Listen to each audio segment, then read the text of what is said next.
G'day folks, welcome to the Brothers Weekly Wrap number 30 for the season, bringing up the big 3-0 in a little bit of style as we're in the finals of this year's CDRL season. Games kicked off on the weekend through our second division side on Saturday actually as the precursor to the Northern Pride's final home game for the year.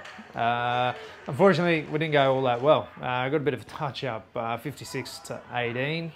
Defence took a little bit of a holiday, and Suburbs, they just sort of rolled through us at will. It was a bit of a shame for Jack Mapper and his boys to go out that way, but we really just lacked a little bit of game time, so there was no cohesion and really no match fitness, and that's what's going to happen when you have 3 forfeits leading into the final series. So really unfortunate way for our guys to end their season, but we really thank them for their efforts throughout what was a fairly disrupted year with that second division competition.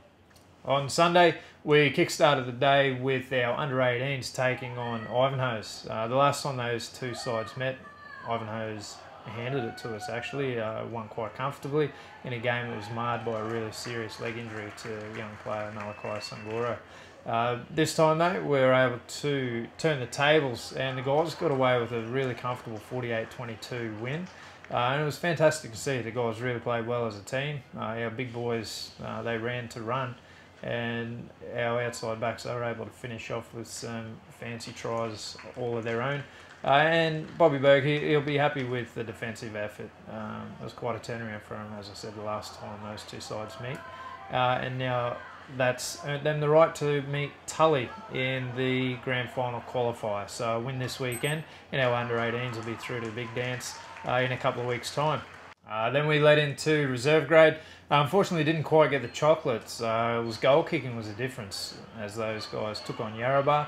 It was a game that ebbed and flowed both ways. We had the running, and the running went against us. We got the running, momentum went against us. But unfortunately, we just weren't quite able to land that final blow to try and force some extra time or even snatch the win in the final moments. As I mentioned, a little bit of goal kicking. It was 6 tries apiece.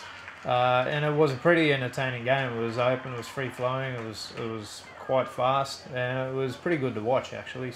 But unfortunately, with the loss, that means that our side travels into an elimination final this weekend with Kangaroos, arch rivals.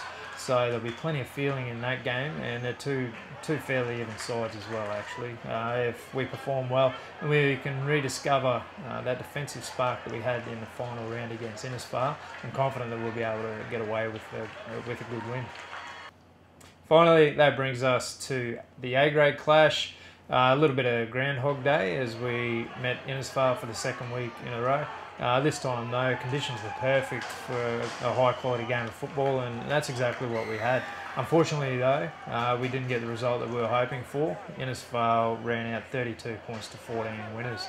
The game didn't get off to the greatest of starts for us, unfortunately, losing Matty Bond to a broken arm in the opening exchanges. Basically the first tackle we made was a huge blow to the side. But in saying that, we were able to claw our way into the game, and we went to the sheds at half time, 14-all. I thought we might have just had the upper hand slightly, but when we come back for the second half, Innisfail really turned it up a notch, and we failed to go with them. Unfortunately, they're a good quality football side that are well coached, well drilled, and they're just too good on the day. Added to the woes of Matty Bond's injury, we also lost Lockie Parmenter, who's cracked his sternum actually, quite a painful injury. He did it early in the match, but he battled through the game all the way through to full time. But unfortunately, that means that he will be missing this week.